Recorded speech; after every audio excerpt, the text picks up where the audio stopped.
Oi? Boa tarde, gente.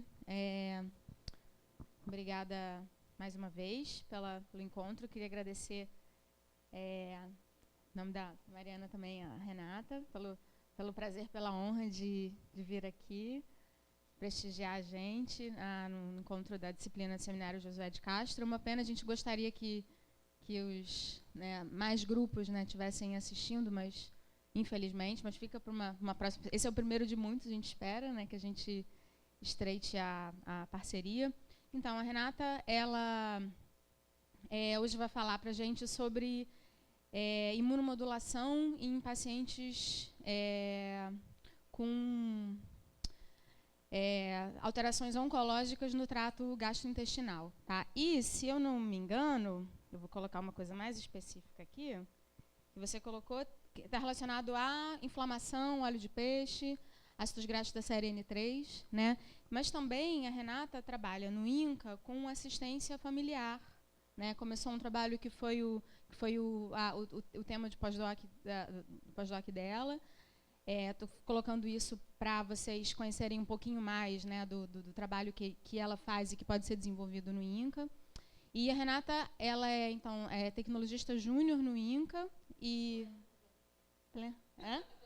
plena. Então, e no setor de nutrição, obviamente, e é professora adjunta no estudo de nutrição na UERJ. Tá? Então, muito obrigada. Obrigada, Tatiana. Eu que agradeço o convite da professora Tatiana, da professora Mariana. É uma honra estar aqui na UFRJ, que foi minha casa durante muitos anos. Eu vou fazer só uma breve introdução para vocês entenderem como que chegamos, né, a isso. Meu doutorado e o meu mestrado eu fiz em ciência básica, in vitro, com modelos in vitro de culturas de células hepáticas, trabalhando com substâncias bioativas de alimentos, especificamente carotenoides. Quando eu passei para o concurso da UERJ, eu passei para a disciplina de nutrição clínica, eu sou professora de nutrição clínica, me associei a um grupo que trabalha com doenças cardiovasculares, ao grupo do CHAMA, que é a Clínica de Hipertensão e Doenças Metabólicas Associadas, da pós-graduação de Ciências Médicas do Pedro Ernesto, e iniciei um trabalho com pacientes hipertensos, onde tenho duas alunas, né, que fizeram mestrado e uma terminou o doutorado. Eu estou na UERJ desde 2006, eu entrei no INCA em 2011. E dentro do grupo que entrou, eu era uma das poucas que tinha graduação e doutorado já pleno, e eu tive essa encomenda no meu estágio probatório. A encomenda do meu estágio probatório foi iniciar os projetos de pesquisas, projetos clínicos, dentro do Serviço de Nutrição e Dietética do Hospital do Câncer 1, que é na Praça da Cruz Vermelha. O INCA tem várias unidades. Então, esse foi, digamos, o meu estágio probatório no INCA. Então, o que eu vou contar é uma história que vem desde 2011 e que está chegando agora em 2015, 2016, com as primeiras publicações.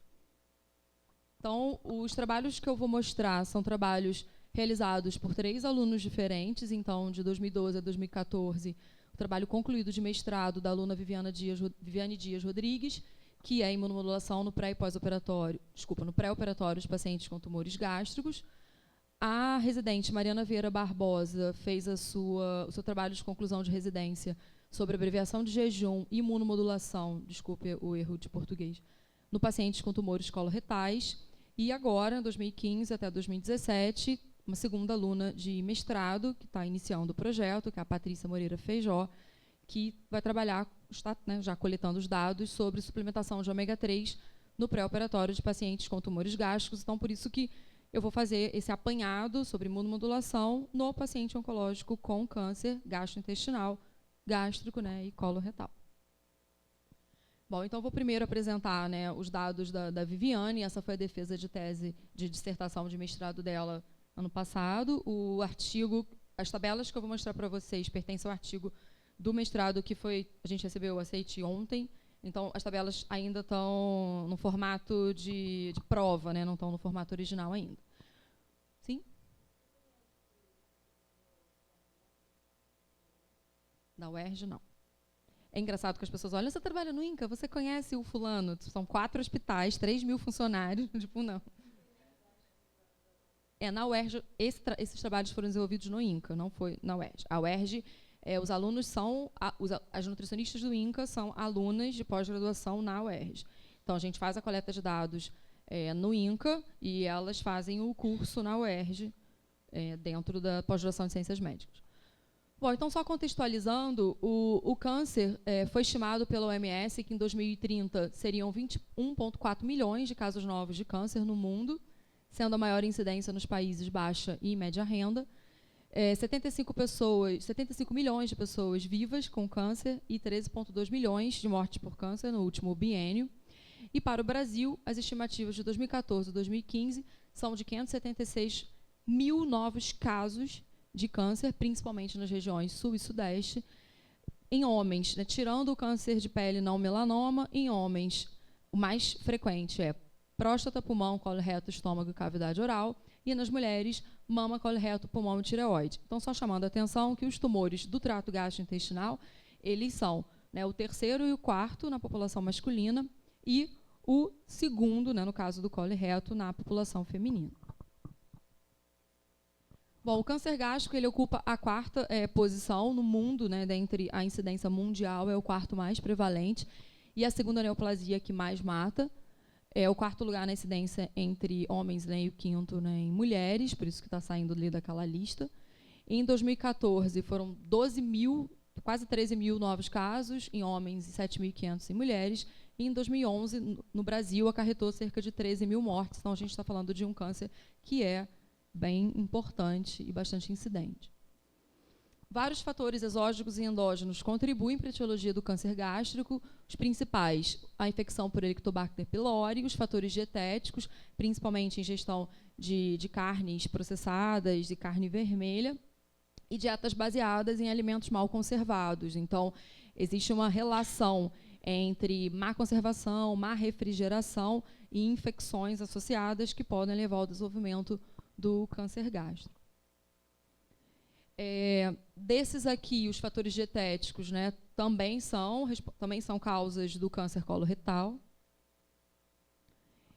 Usuários de bebida alcoólica apresentam uma tendência aumentada, mas a incidência é maior entre os tabagistas, então, às vezes a gente fica, mas no álcool não estaria mais relacionado ao câncer de estômago do que o tabaco, mas a epidemiologia mostra que os tabagistas têm de 2 a 3 vezes mais chance de desenvolver o adenoma gástrico, que é o mais agressivo, pelo esse processo de inalação mesmo.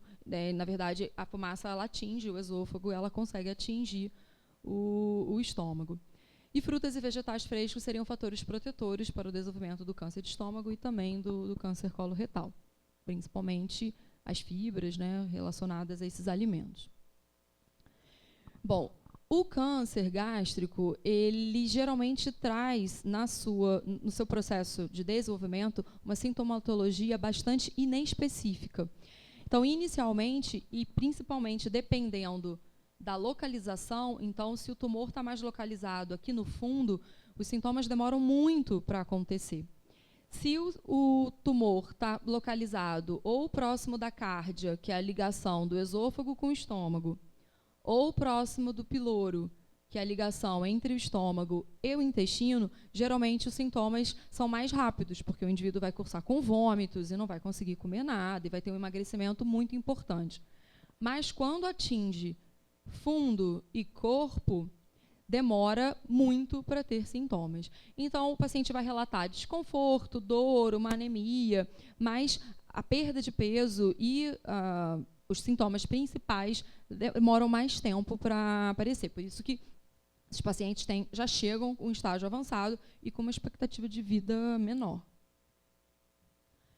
Bom, o câncer ele faz parte do conjunto de doenças inflamatórias e hipermetabólicas. Então, resumidamente, o câncer seria esse insulto inflamatório, é esse organismo estranho, essas células que crescem de forma descontrolada, que tem mutações e modificações celulares que as diferem de uma célula normal. Então, essa célula não respeita nenhum controle de crescimento celular e ela cresce de uma forma muito mais acelerada do que as outras células do organismo. E isso, então, afeta o organismo como um todo, gerando um insulto inflamatório, que ativa, então, as células do sistema imune, principalmente, né, as células da imunidade inata, como macrófagos, como os linfócitos também. Então, principalmente os linfócitos T, CD4, CD8 e as células natural killer. Essa ativação de linfócitos, ela provoca uma resposta inflamatória com aumento de citocinas pró-inflamatórias, as mais estudadas, TNF, que é o fator de necrose tumoral, e L1 e L6, que tem uma série de efeitos sistêmicos, além de aumentar o metabolismo, frequência cardíaca, frequência respiratória, elas levam a um processo de inibição de fome a nível do sistema nervoso central, gerando uma anorexia, junto com o aumento do gasto energético. Esse conjunto de efeitos leva à perda de peso, principalmente com perda de massa muscular. Além disso, essas citocinas elas também têm um processo de modulação da síntese hepática de proteínas, de proteínas hepáticas, claro, aonde a gente tem uma diminuição das proteínas, né, albumina e pré-albumina, então daquelas que regulam a homeostase, e aumento das proteínas de fase aguda, como, por exemplo, a proteína C reativa. Então, é toda uma cascata, né, de inflamação que fica ativada o tempo todo, até a retirada do câncer. E essa inflamação, ela pode, durante todo o tratamento, ter períodos, né, de mais exacerbação, principalmente quando a gente entra com o tratamento químio e radioterápico, é o do meio? Químio, radioterápico, como pode passar também por períodos onde esse paciente está mais controlado. Esse conjunto de anorexia, aumento do gasto energético e perda de massa muscular, na presença de hipermetabolismo e citocinas inflamatórias, é definido como caquexia. O Fearon, em 2011, publicou uma definição de caquexia, onde a caquexia pode ser definida como perda de peso maior que 5%, IMC menor que 20%, com perda ponderal maior que 2%, ingestão alimentar insuficiente e inflamação sistêmica. Mas a gente tem uma etapa, que é a etapa da pré-caquexia, e a gente tem uma etapa que é posterior, que é a etapa da caquexia refratária. Conforme o paciente passa do seu estágio normal, né, aqui estado nutricional normal, e ele vai passando por essas fases, pré-caquexia, caquexia, caquexia refratária, ele vai ficando mais próximo do óbito. Então, todo o processo de intervenção nutricional, bem feito e com resultados, deve ser feito nesse estágio inicial aqui, que é o estágio de pré-caquexia, aonde o paciente responde melhor. Por isso que é importante o diagnóstico precoce, para a gente conseguir intervir nesse paciente aqui. O paciente caquético, ele pode até responder, mas ele responde muito mal. E o paciente com caquexia refratária, que é aquele que já tem, né, um câncer não responsivo ao tratamento, com desempenho baixo e com a sobrevida menor que 3 meses, esse paciente aqui já não responde à intervenção nutricional. Tá? Então, por que eu estou chamando a atenção a isso? Porque todo o trabalho que começa desde o ambulatório, né, todo o trabalho de pré-tratamento desse paciente, o ideal é que a gente consiga identificar esse paciente aqui e nele fazer uma intervenção mais agressiva. Bom, então as células tumorais, elas secretam uma série de substâncias, elas ativam uma resposta imune do tumor, né, com produção de citocinas. Essas citocinas são produzidas pelo organismo do indivíduo, mas o próprio tumor produz o fator indutor de proteólise, que é o PIF. Esse conjunto de substâncias inibe a fome, aumenta proteínas de fase aguda, diminui a ingestão de alimentos, aumenta o gasto energético, altera o metabolismo de todos os macronutrientes e aumenta a perda de massa corporal, de músculo, por causa da proteólise, e isso, então, leva a esse resultado, né, de caquexia, inflamação e pior qualidade de vida e redução da atividade física, porque o paciente vai ficando cada vez mais debilitado. Além disso, a gente tem a questão do tratamento. O tratamento também é extremamente agressivo. Tá? Então, a cirurgia eletiva para as neoplasias do aparelho digestivo superior, estômago, são consideradas cirurgias de grande porte e tem uma grande chance desse paciente desenvolver uma desnutrição tanto no pré-operatório, por causa do câncer, quanto no pós-operatório, por causa do tratamento.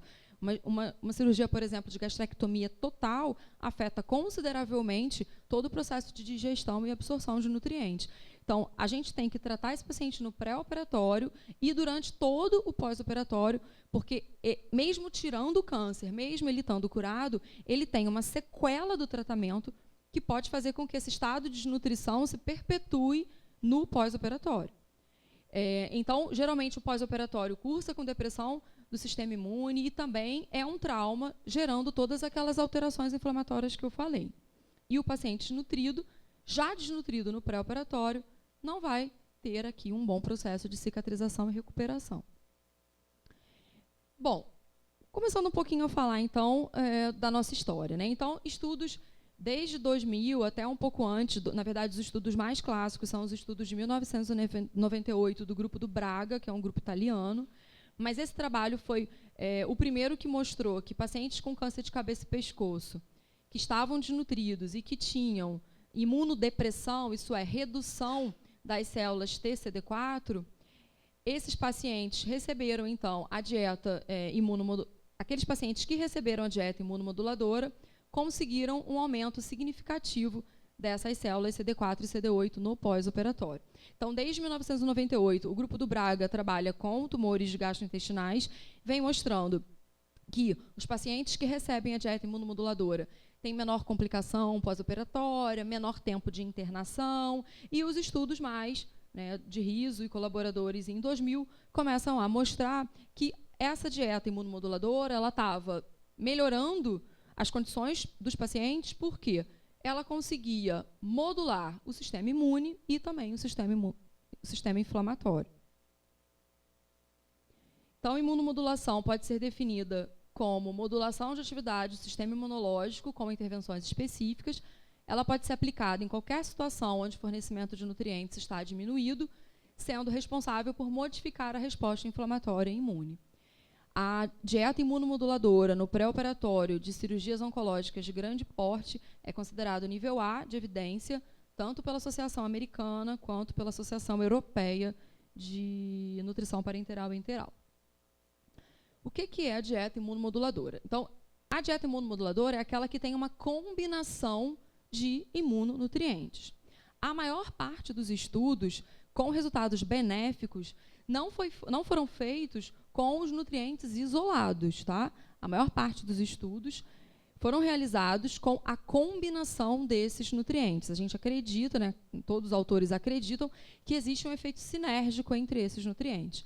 Então, a composição mais clássica é arginina, glutamina, ácidos graxos ômega 3 e o RNA, o ácido ribonucleico.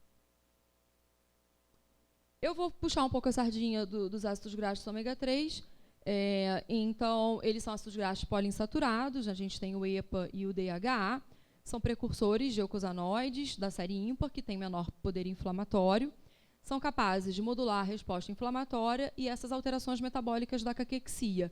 O que eu quero dizer com isso?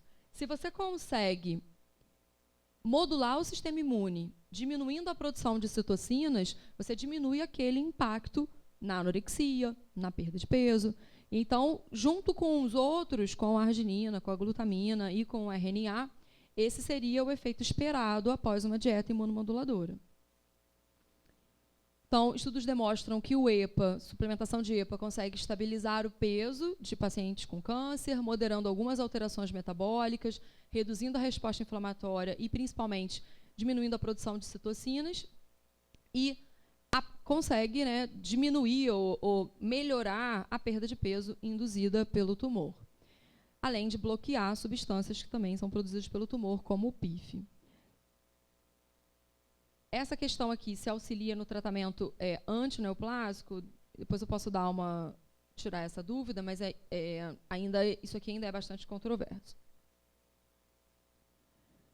Bom, existem vários trabalhos com câncer de diversas localizações, mostrando que a suplementação de EPA consegue fazer com que esses pacientes ganhem peso, mesmo pacientes com câncer avançado, isso é, aqueles que já são caquéticos, mesmo nesses pacientes, os trabalhos mostram uma manutenção de peso, né, porque um ganho de 0,5 é praticamente uma manutenção de peso. Suplementos com EPA e DHA também, no caso de câncer de pulmão, houve mesma coisa. O grupo que recebeu o ômega 3 conseguiu manter o peso e teve, né, alguns 69%, né, desses pacientes mantiveram ou aumentaram a massa magra. Então, qual é o efeito do EPA e do DHA? Eles vão exatamente diminuir a produção de citocinas, diminuir a formação do PIF, consequentemente, vão aumentar o apetite, vão diminuir a resposta de fase aguda, vão aumentar a ingestão de alimentos, diminuir o gasto energético, normalizar o metabolismo e pode, naquele paciente pré-caquético, principalmente, aumentar a massa corporal magra. Então, você vai ter uma atenuação da perda de peso induzida pelo câncer. Esse é o efeito esperado. O guideline da Aspen, de 2009, diz que, devido ao seu efeito anti-inflamatório, a suplementação diária com 2 gramas de EPA pode ajudar a estabilizar a perda de peso não intencional em pacientes com câncer. Bom, então eu vou começar a mostrar algumas coisas específicas, né? Então, são 2 coisas que a gente está falando. Uma é a terapia imunomoduladora, onde a gente tem tudo misturado, arginina, glutamina, ômega 3 e RNA. Eu vou mostrar primeiro esses resultados. E a segunda coisa é a suplementação só do ômega 3, tá? Então, a primeira parte, a terapia imunomoduladora, aqui tem um resumo, vamos dizer assim, de trabalhos desde 99 até 2014, mostrando como os trabalhos são bastante diversos e bastante complicado de chegar a um consenso. Então, existem trabalhos que usam a suplementação só no pré-operatório, que pode variar de 5 a 7 dias, um volume que os trabalhos mostram ingestão desde 500 até quase 2 litros de dieta por dia, e os Ns variam de 30 até 305 pacientes. Alguns autores utilizam no perioperatório, isso é, antes e após a cirurgia. E aí esses trabalhos, eles mostram um aumento das células TCD4, um aumento de pré-albumina, diminuição de complicações infecciosas, duração da inflamação e diminuição da IL-6. E alguns trabalhos só fazem a suplementação no pós-operatório e mostram diminuição do tempo de hospitalização e morbidade, aumento da relação CD4-CD8 e um processo de aceleramento da cicatrização da ferida. Então, esse é o trabalho da Viviane, onde ela avaliou o efeito da suplementação hiperproteica imunomoduladora na resposta nutricional inflamatória imune no pré-operatório e pós-operatório de pacientes com câncer gástrico. Então, foi um estudo de coorte prospectiva, braço único, com intervenção nos pacientes atendidos no ambulatório do Hospital do Câncer 1. Então, foram incluídos pacientes com tumores gástricos, virgens de tratamento, que seriam submetidos à cirurgia, gênero feminino ou masculino de 20 a 75 anos, e que aceitaram participar do estudo. Foram excluídos pacientes que pudessem ter algum outro comprometimento inflamatório, e aí o resultado poderia ser enviesado. Então, pacientes com doença hepática, com HIV, insuficiência cardíaca, renal, foco de infecção ou doença inflamatória, uso de medicação imunossupressora, pacientes que estivessem participando de outro estudo clínico e aqueles que se recusaram. Bom, esses pacientes, então, eles foram, na admissão, nós conversamos com esses pacientes, apresentamos o projeto. Aqueles que aceitaram participar foram acompanhados durante todo o pré-operatório e no pós-operatório. Então, inicialmente, esse paciente recebia uma suplementação hipercalórica e hiperproteica para manutenção de peso. A nossa mediana de pré-operatório foi em torno de 96 dias, isso é, da data que o paciente chegou, né, se matriculou no INCA, até o dia da cirurgia. Essa mediana foi de 96 dias. 5 a 7 dias antes da cirurgia, começava a dieta imunomoduladora. Esse paciente sofria a cirurgia. A dieta imunomoduladora foi feita só no pré-operatório. E, até o momento da alta, esse paciente ele era avaliado antropometricamente e a gente monitorou o desfecho desse paciente até 30 dias da cirurgia. Então, na verdade, na admissão, a gente tinha história clínica, recordatório, a avaliação subjetiva global, antropometria e os exames bioquímicos, os exames inflamatórios, citocina e o perfil imune. Aí eles começavam a tomar a dieta sem imunonutriente ainda, só hipercalórica e hiperproteica para poder manter peso. Então, eles eram avaliados antes de qualquer intervenção e após a dieta hipercalórica e hiperproteica. Nesse momento aqui, era feito novamente recordatório de 24 horas, antropometria e a bioquímica, dosagem de parâmetros inflamatórios e imunes. E aí ele iniciava a dieta imunomoduladora de 5 a 7 dias. Antes da cirurgia, fazia de novo o recordatório, a triagem, a antropometria e os parâmetros bioquímicos, inflamatórios e imunes. Então, a gente tinha 3 recordatórios e a gente tinha 3 avaliações no pré-operatório.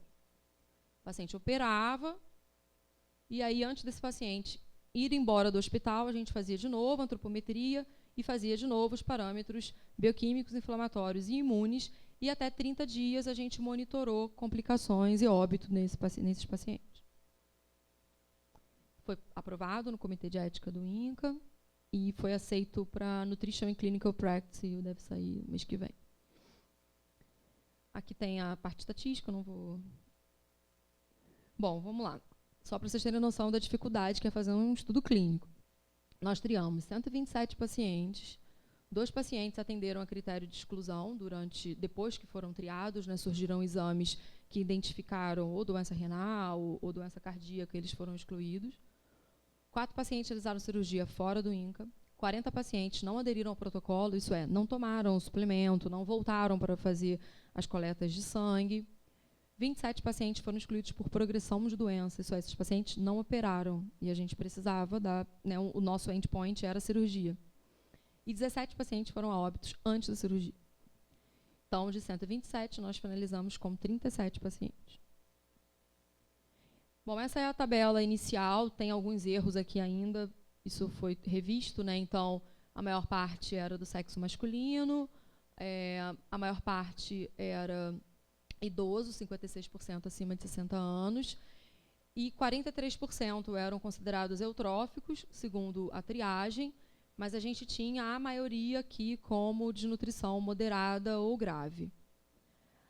81% dos pacientes com câncer avançado, estágio 3 ou 4, quase 50% sem perda de peso, aquilo que eu falei, os sintomas demoram um pouco mais para aparecer, e o perfil, né, sem atividade física, e 40, até que a gente não tinha tanto fumante, não, eram 43% de fumantes, 57% com história familiar de câncer. Bom, então, dos pacientes que a gente recebeu na admissão, em relação à dieta hipercalórica e hiperproteica, 57% aceitaram mais do que 80% do que foi preconizado, 16% aceitaram entre 80% e 50%, e 27% aceitaram menos do que 50% do suplemento hipercalórico e hiperproteico. Em relação à dieta imunomoduladora, 64%, né, quase 65% aceitaram mais do que 80% do suplemento e 35% aceitaram menos do que 80% do suplemento. Só abrindo parênteses, essa dieta imunomoduladora ela é líquida, pronta, e o paciente tinha que beber 600 ml por dia, eram 3 caixas de 200 ml. Então, a gente pedia para ele tomar um de manhã, um de tarde e um de noite. Então, 80%, por que a gente dividiu 80%? 80% garante que o indivíduo consumiu pelo menos 500 ml por dia, que é o mínimo que os estudos encontram algum efeito positivo. Esses são a tabela de parâmetros nutricionais na entrada do estudo, depois da suplementação hiperproteica, depois da dieta imunomoduladora e no pós-operatório. Então, a gente conseguiu, esse paciente que era seco, gravemente desnutrido, a gente conseguiu fazer com que esse paciente ganhasse peso. Então, a gente chegou no pré-operatório com 57% dos pacientes considerados sem sintomas, eutróficos.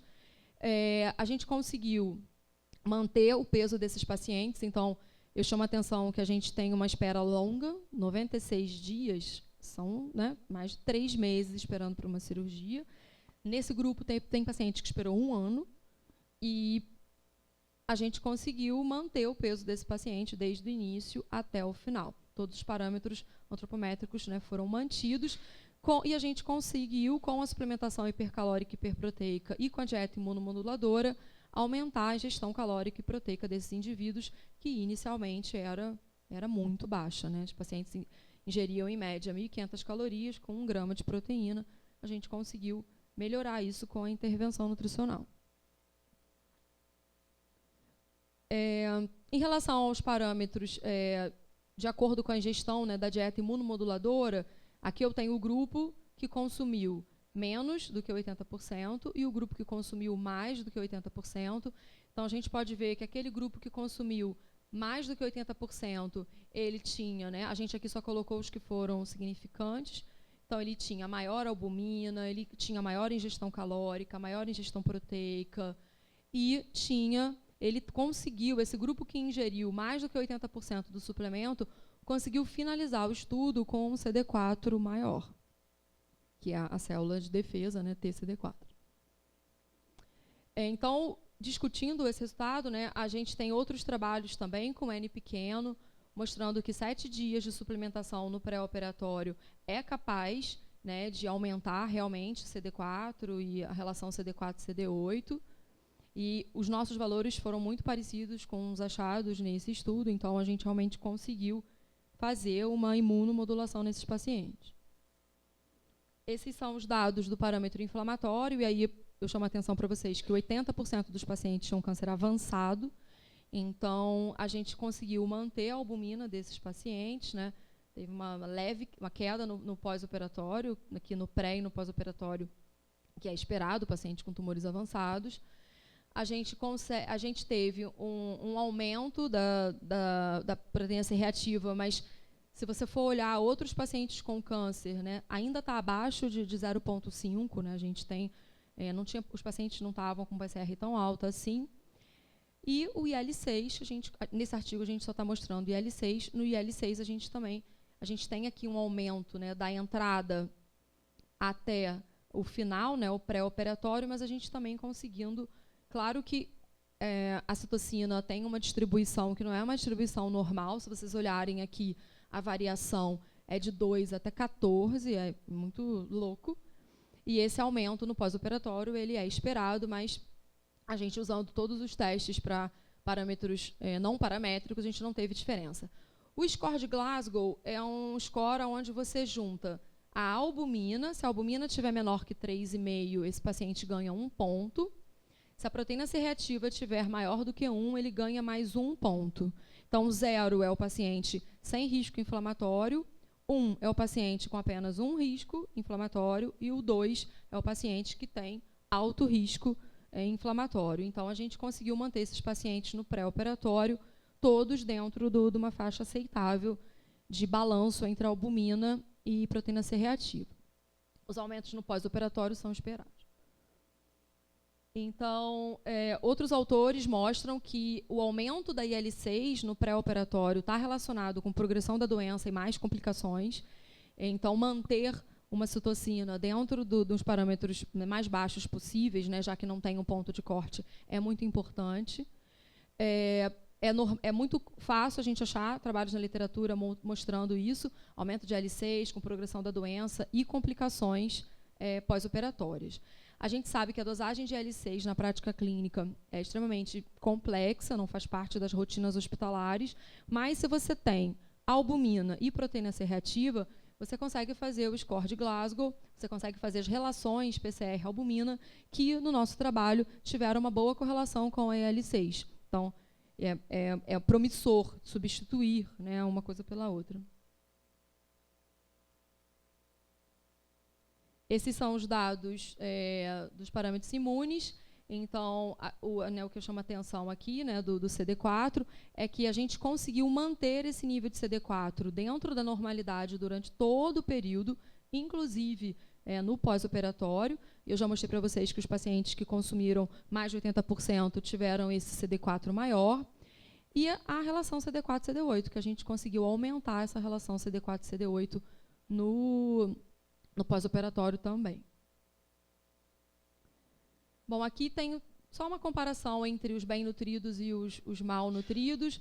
Na verdade, a gente tem poucas diferenças, né, na SG, na triagem, nos parâmetros antropométricos, como prega, albumina, mas se a gente for ver os parâmetros inflamatórios, não teve muita diferença, tá? Não tem diferença, não teve não. Não tem diferença entre os bem nutridos e os mal nutridos, mostrando que realmente é necessário que a gente faça exames específicos para isso.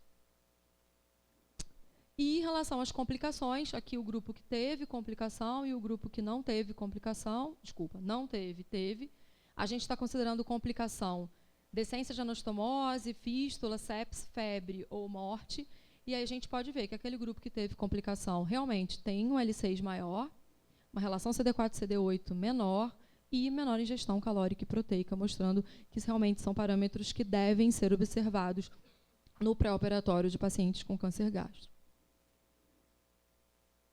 Então, os trabalhos encontrados na literatura encontram resultados positivos, são bastante heterogêneos, com tempo variando de 5 a 7 dias e com volumes variados de dieta, então é muito complicado comparar os resultados com outros da literatura, mas resultados positivos foram encontrados em estudos que pelo menos utilizaram 500 ml de dieta imunomoduladora, que foi muito parecido com o que a gente fez.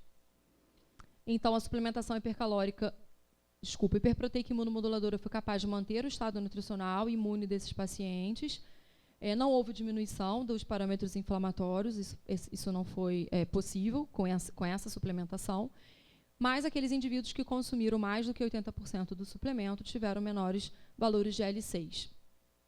Não houve relação entre o estado nutricional inicial e o perfil inflamatório e imune, mostrando que é necessário análises mais específicas desses parâmetros, e a não ser a menor ingestão calórica que se mostrou correlacionada. Os pacientes que consumiram mais do que 80% do suplemento tiveram maior CD4 no pós-operatório, mas não encontramos diminuição de complicações ou tempo de internação. E os parâmetros inflamatórios foram relacionados com pior desfecho, principalmente quando IL-6 foi maior do que 2,1, que foi associado com complicações e óbito, e que é interessante estudar essas questões da relação PCR-albumina sendo mais viável na prática clínica. Bom, esse aqui eu vou passar rápido. Esse foi o trabalho da residente. A gente fez um trabalho retrospectivo, onde ela avaliou, no ano de 2013, aqueles pacientes que tomaram a dieta imunomoduladora, comparando com aqueles pacientes que não tomaram a dieta imunomoduladora. Para câncer coloretal, a gente estava fazendo só 2 caixas por dia, e depois desse trabalho a gente aumentou para 3 caixas por dia. E o que é diferente desse trabalho é que todos os pacientes tinham sido submetidos à abreviação de jejum pré-operatório. Sim. Porque tem muito tempo, senão vai estourar muito tempo. Mas valor de quê? Médio de quê que você está perguntando? Dá uns R$17, R$20. Bom, o que é a abreviação de jejum pré-operatório? É um conceito baseado em trabalho europeu, e a gente tem a versão brasileira, que é o ACERTO, que tenta aumentar a rapidez de recuperação pós-operatória. São várias medidas, entre elas a gente tem a abreviação de jejum pré-operatório, que é o consumo de líquidos claros com açúcar, com maltodestrina, até 2 horas antes do procedimento cirúrgico. A gente faz isso para todos os pacientes cirúrgicos do hospital e principalmente para esses pacientes de câncer de cólon reto. Então, aqui a gente tinha 2 variáveis. A gente tinha, esses pacientes já estavam sendo submetidos a uma conduta que é extremamente benéfica e que diminui o estresse pós-operatório, e a gente ainda tinha a dieta imunomoduladora. Então, foram 50 pacientes, o grupo 1 tinha abreviação de jejum mais dieta imunomoduladora, e o grupo 2 só abreviação de jejum. A maior parte dos pacientes eutróficos, câncer de reto, e a gente teve poucas complicações também.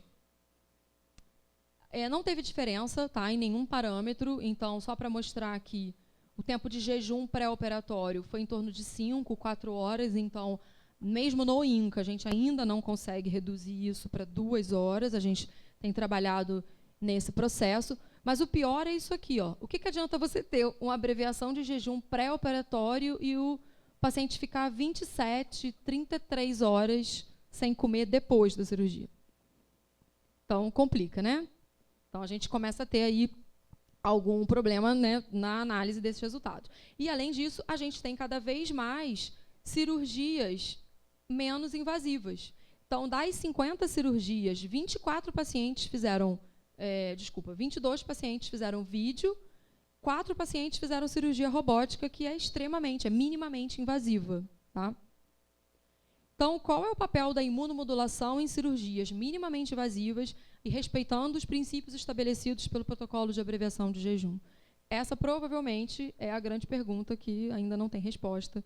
E a gente, não só a gente, né, mas vários estudos, vários laboratórios, vários hospitais do mundo inteiro estão agora tentando ver se a gente faz tudo certinho, reduz o tempo de jejum, faz todo aquele processo de mobilização, faz cirurgia minimamente invasiva, será que precisa da imunomodulação antes? Então, isso é uma pergunta que está em aberto ainda. E esse é o trabalho que está iniciando, né, já foi aprovado no Comitê de Ética, a Patrícia já qualificou. Então, o objetivo é comparar o efeito da intervenção nutricional no pré-tratamento, então, antes de qualquer intervenção, antes de químio, antes de rádio, antes de cirurgia, com suplemento contendo ou não ácido graxo ômega 3. A gente vai avaliar estado nutricional, perfil inflamatório e imune também. Então, esse já é um estudo randomizado, aberto, controlado, longitudinal, registrado na REBEC. Esse é aquele assim, tipo de livro. Agora a gente aprendeu. Demora, viu, gente? Os critérios de inclusão e exclusão, então, pacientes com câncer gástrico, em pré-tratamento, gênero masculino ou feminino, e que aceitaram participar do estudo. Aquelas mesmas exclusões. Então, a gente tem pacientes em todas as fases da doença, com história clínica, avaliação nutricional, a gente está fazendo bioimpedância, triagem nutricional e avaliação de perfil imune e inflamatório. Então, esses pacientes, após a caracterização inicial, foram divididos em 2 grupos, de forma aleatória e randomizada. Então, um grupo recebe a suplementação com ômega 3, são 2 unidades de 220 ml por dia, e o segundo grupo, um suplemento padrão, com 2 unidades de 200 ml por dia, eles são isocalóricos e isoproteicos. O suplemento deve ser usado por 30 dias, que corresponde, né, pelo menos atualmente, porque atualmente o protocolo para câncer gástrico é fazer quimioterapia primeiro. Então, esse é o tempo, mais ou menos, até ele ser atendido pelo oncologista. E as análises são feitas, então, antes e após os 30 dias, e durante todo o período, esses pacientes eles são monitorados por telefone e consultas periódicas. Então, a gente fez um cálculo amostral. Então, dentro de uma população média de 372 pacientes que foram matriculados no INCA em 2013, considerando como desfecho primário o ganho de peso entre meio quilo e 1 quilo, a gente está buscando, então, uma amostra de 106 pacientes, sendo 53 em cada grupo.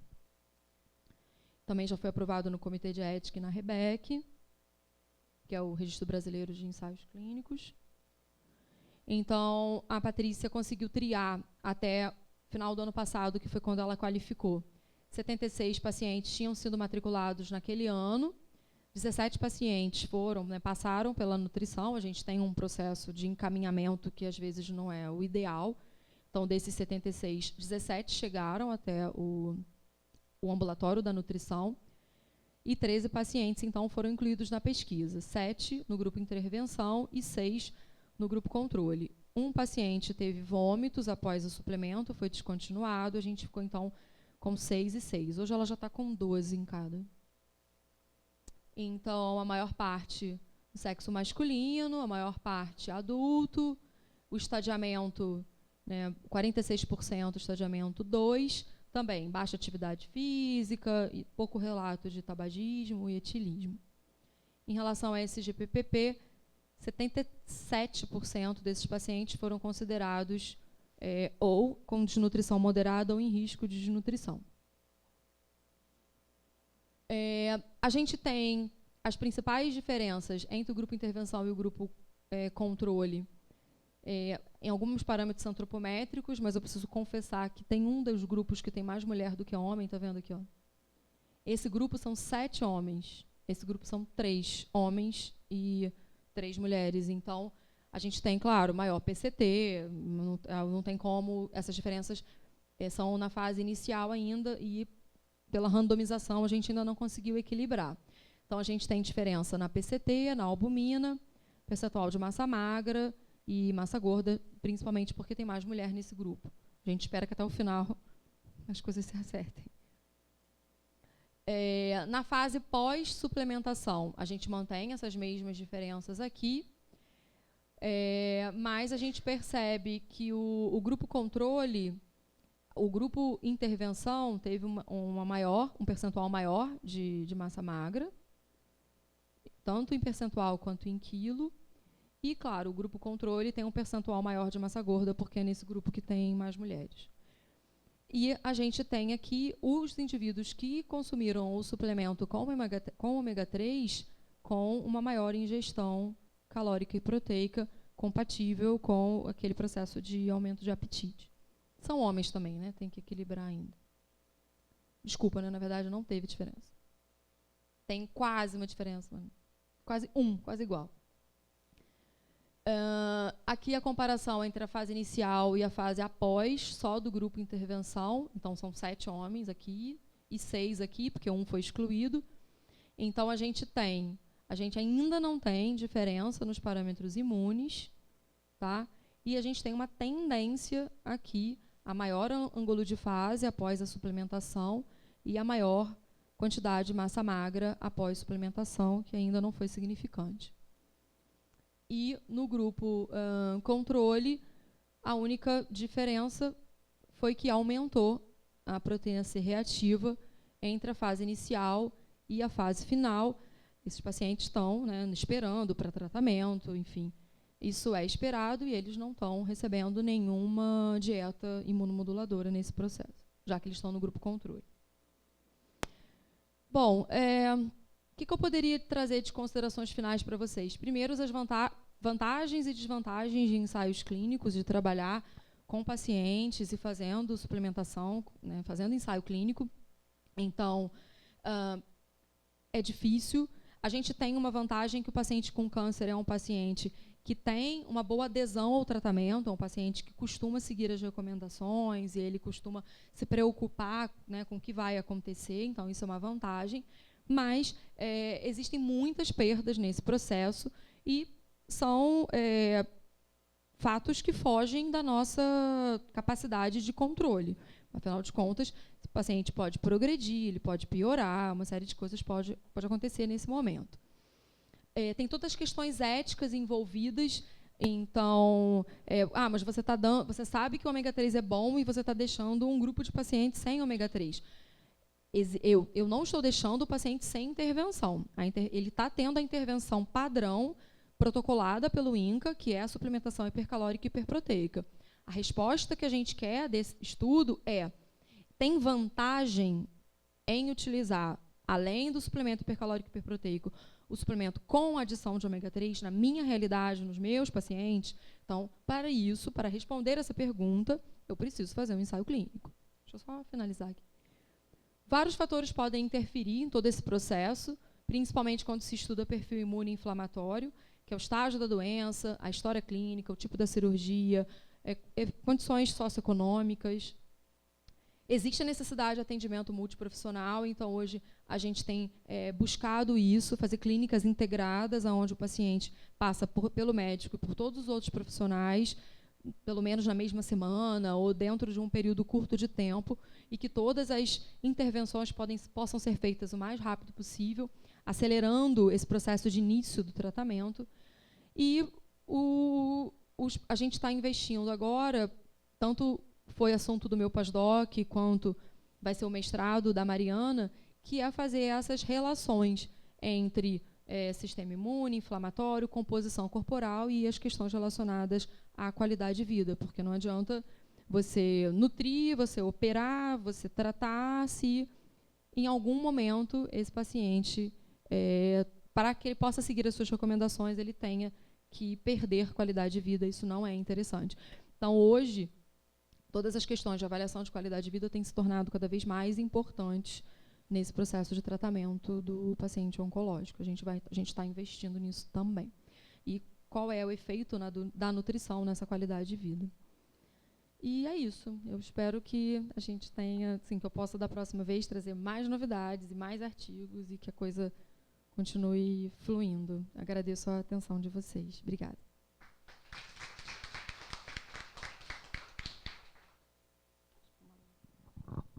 Obrigada, Renata. Tem algumas... Falar no microfone, porque está sendo...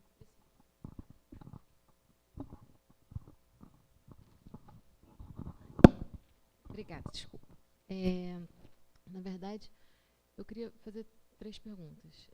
Uma é se, no caso, reduz parte da dieta hipercalórica quando adiciona o ômega 3 ou mantém a mesma dieta hipercalórica e adiciona o ômega 3? Em termos de cálculo, né, dos macros.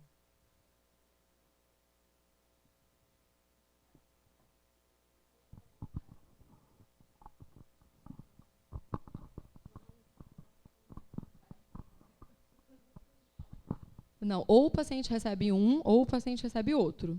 Então, o cálculo é feito com a dieta hipercalórica e hiperproteica, então, em torno de 30 ou mais quilocalorias por quilo de peso, e 1,5 no mínimo de proteína. E no primeiro trabalho, a gente começou só com a dieta, o suplemento só hipercalórico e hiperproteico, para atingir as necessidades, e aí depois troca, sai o suplemento hipercalórico e hiperproteico e entra a dieta imunomoduladora. E nesse trabalho, um grupo está recebendo o suplemento sem ômega 3 e o outro grupo com ômega 3. Mas em termos calóricos e proteicos, os suplementos são iguais.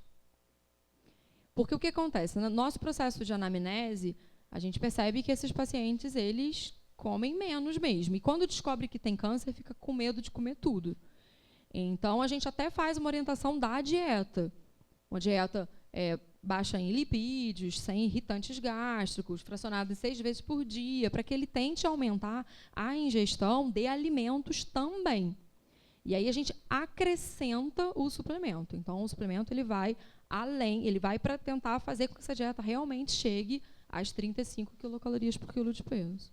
E a gente, inclusive, sugere que ele misture o suplemento nos alimentos.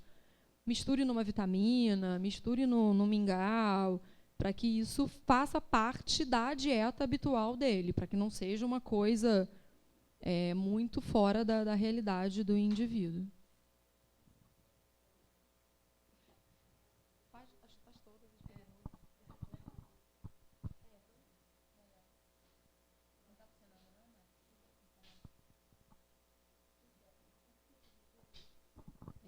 E eu ia perguntar se tem resultado positivo em outros tipos de câncer, além do câncer gástrico, gastrointestinal, para dieta imunomoduladora e ômega 3. E se você tem algum conhecimento sobre estudo com colesterol elevado ser um fator protetor para desenvolvimento de câncer? Bom, tem sim. Como eu falei, os estudos clássicos com dieta imunomoduladora foram feitos com tumores gastrointestinais. E aí, mais recente, tem bastante gente trabalhando com câncer de cabeça e pescoço, porque a dieta imunomoduladora ela é preconizada no pré-operatório de cirurgias de grande porte. Dentro de oncologia, cirurgia de grande porte ou trato gastrointestinal aberto, né, a gastrectomia total, colectomia total, ou as cirurgias de cabeça e pescoço, que são bastante agressivas. Então, de dieta imunomoduladora, o que se tem publicado na literatura é basicamente trato gastrointestinal e cabeça e pescoço, por serem cirurgias de grande porte. Em relação à suplementação com ômega 3, você tem em vários tipos de câncer. Pulmão, pâncreas, tem muito trabalho com tumor avançado, aquele paciente que já não tem mais nenhuma perspectiva, e aí você tenta, fazendo a suplementação de ômega 3, pelo menos manter peso, manter qualidade de vida, diminuir a perda de peso progressiva do câncer avançado, mas tem diversos. Pulmão, pâncreas, estômago, sistema neurológico, tem muito trabalho na literatura usando só o ômega 3.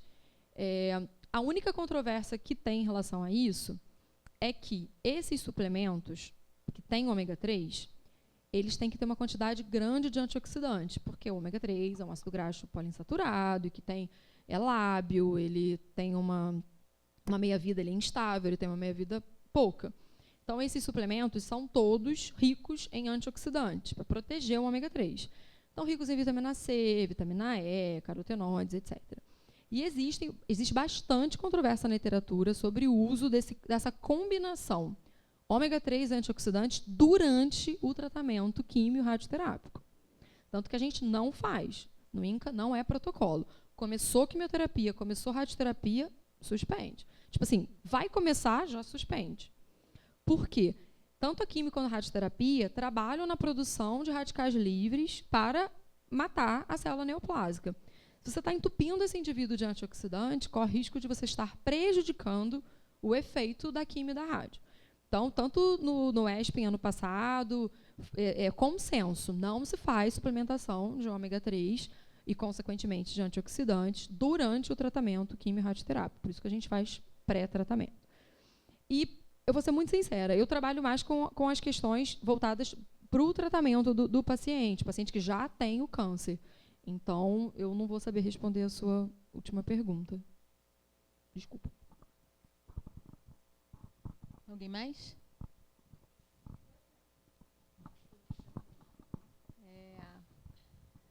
Primeiro, boa tarde, né? Oi, Renata. Então, a questão é desconhecimento, porque não tem a prática clínica que você tem, né? A questão desse conjunto de imunomoduladores, como é que é? Você até respondeu a Paula que saiu a questão do valor de cada dosagem que é dada de 200 ml, você tem lá R$20 por isso. E como é que é? Porque você tem glutamina, você tem ômega 3, RNA. Como é que... Essa é uma pergunta. Vou fazer a segunda porque o microfone só tem um, né? A questão, hoje em dia, a gente tem visto muito, você obviamente também, a questão do uso de probióticos melhorando essa resposta imune, associada à resposta imune. Ele pode ser considerado, ou talvez está sendo cogitado, por esses guias, da inclusão como também um adicional, um imunomodulador adicional? Essa questão do RNA, ela é o efeito. Existem muitos trabalhos com RNA isolado, principalmente em animais, mostrando que ele tem um efeito, principalmente na questão imunológica intestinal, ele tem ali um efeito local. Mas pouco se sabe se isso efetivamente é absorvido, qual seria o efeito sistêmico disso. E o que acontece é que é o seguinte, eles desenvolveram uma fórmula imunomoduladora que tem esses componentes, e essa fórmula foi exaustivamente utilizada desde 1998 até agora. Então, ninguém vai ter coragem de tirar o imunomodulador para testar. E usar ele isoladamente fica muito caro. A quantidade do imunomodulador é ridícula. Tipo, em 1 litro de dieta tem menos de 1 grama. É caro. Isoladamente é muito caro. A questão dos probióticos, eu acho que o probiótico ele tem o seu papel, sim, imunomodulador também, nessa questão, principalmente da homeostase intestinal, e que reverbera no sistema imunológico do organismo como um todo. Em oncologia, a gente ainda trabalha com bastante cautela, principalmente porque quando o paciente entra nesse processo de desnutrição associada ao tratamento, não existe ainda consenso sobre a segurança e, principalmente, o risco de translocação bacteriana ou de sepse. Então, eu vou te dizer que, em oncologia, eu acho que as coisas vão, em relação aos probióticos, vão mais devagar. Quando a gente está falando de prevenção, aí sim, eu concordo plenamente que os probióticos podem ser considerados imunomoduladores, mas a partir do momento que a doença já está instalada, que o paciente está em tratamento, a gente não tem nenhum protocolo e os próprios guidelines ainda dizem que precisam de mais estudos, que não tem consenso.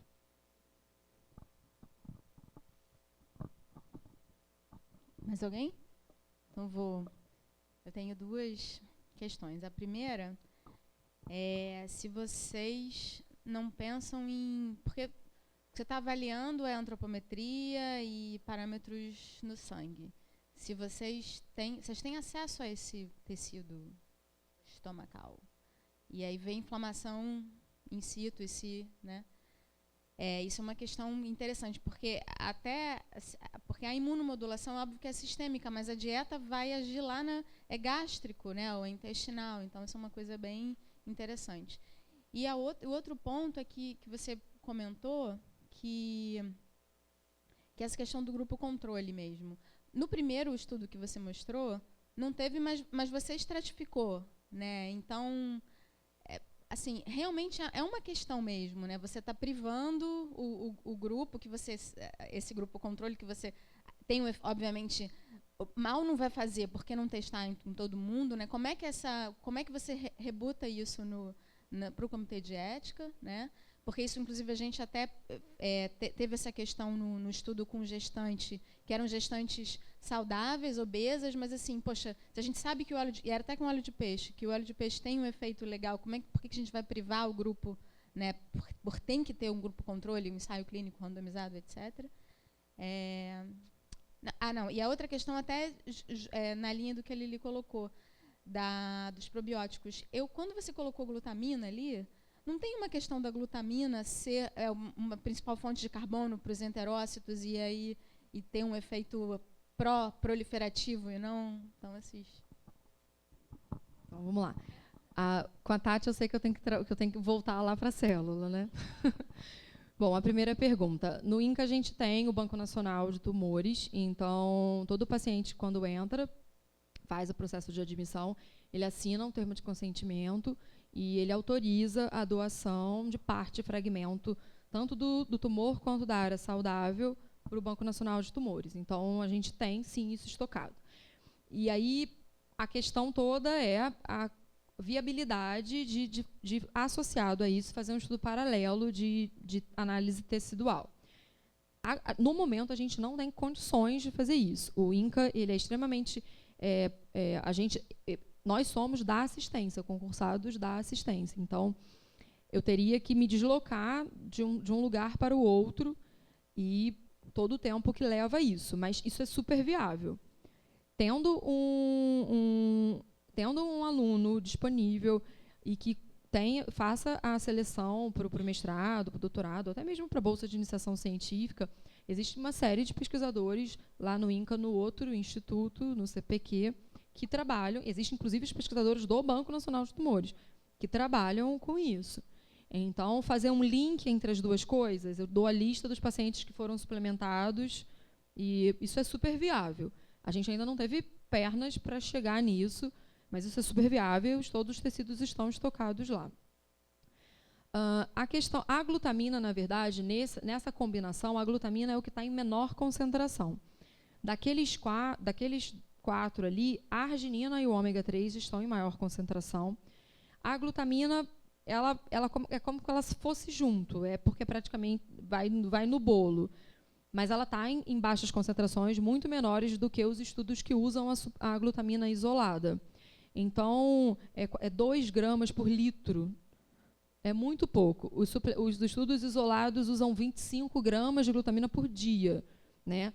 Mas existem vários trabalhos, tanto com doença hematológica, quanto com culturas de células, né, de trato gastrointestinal, de cólon e reto, mostrando que essa glutamina, em excesso, ela pode potencializar a proliferação. Então, a gente fica seguro nesse contexto, porque é uma quantidade de glutamina, ele não é ali o imunonutriente em maior quantidade, ele tem muito pouco. O que tem mais é a arginina, são 12 gramas de arginina por litro, e o ômega 3, que são 7 gramas por litro, que seria metade disso. Né? Então, os nossos pacientes, esses pacientes da dieta imunomoduladora, eles não recebem nenhum grama de ômega 3, porque se ele consumiu um pouco mais do que isso, né? Ele, na verdade, acho que é 0,7 que tem em cada frasquinho, então é muito pouco. E o que se acredita é exatamente nesse processo de sinergismo. Eles estão ali juntos e eles são sinérgicos. E qual era a terceira pergunta? Do grupo controle. Então. Quando a gente iniciou em 2012, que a gente escreveu o projeto para o Comitê de Ética, para o primeiro, que foi braço único, essa foi uma questão que nós nos confrontamos com essa questão, e esse foi um dos motivos pelo qual o primeiro trabalho não teve grupo controle, por uma questão ética, porque, só contando um pouco a história, esses suplementos eles são padronizados dentro do hospital. São suplementos que estão disponíveis para todos os pacientes. E a pergunta era exatamente essa: se é um suplemento que está disponível para todos, como é que eu vou privar alguém de? E aí a gente decidiu, então, que a gente ia coletar dados de consumo que ia estratificar pelo consumo.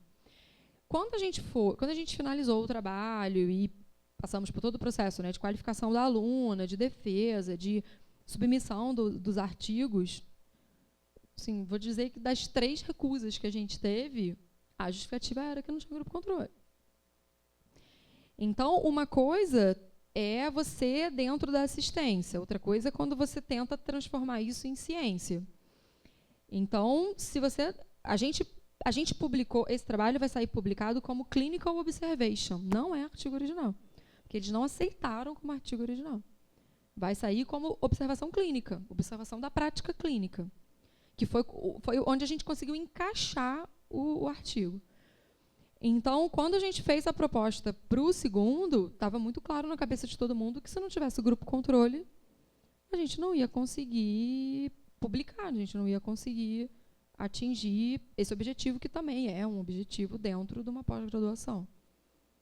E aí, quando você vai fazer grupo controle, a única alternativa é fazer... O ideal é duplo cego, controlado, randomizado. Não tem como fazer duplo cego, porque o paciente está escrito, a gente não tem como desenvasar o suplemento. O paciente recebe a caixa onde está escrito na composição nutricional o que tem e o que não tem. Então, ele não é duplo cego, porque eu sei o que o paciente está tomando e ele sabe o que ele está tomando. Mas a gente fez uma planilha de randomização cega, né? Então, esse é o paciente número tal, então ele vai ser alocado para tal grupo. A gente tem uma planilha de randomização, que foi o único jeito para poder passar por todas as questões do Comitê de Ética. E justificando, né, qual foi a justificativa que a gente usou? Que para pacientes em pré-tratamento existe muito pouco trabalho na literatura. Existe muito trabalho com pacientes já com câncer avançado e tudo. E mais pacientes em pré-tratamento, existe muito pouco trabalho. E que a gente já faz uma suplementação hipercalórica e hiperproteica, e que, baseado em alguns consensos, a gente faria, então, o estudo para saber se o acréscimo do ômega 3 teria algum benefício. Então, foi dentro desse contexto que a gente conseguiu a aprovação do Comitê de Ética. Mas é complicado. Obrigada. Obrigada, gente.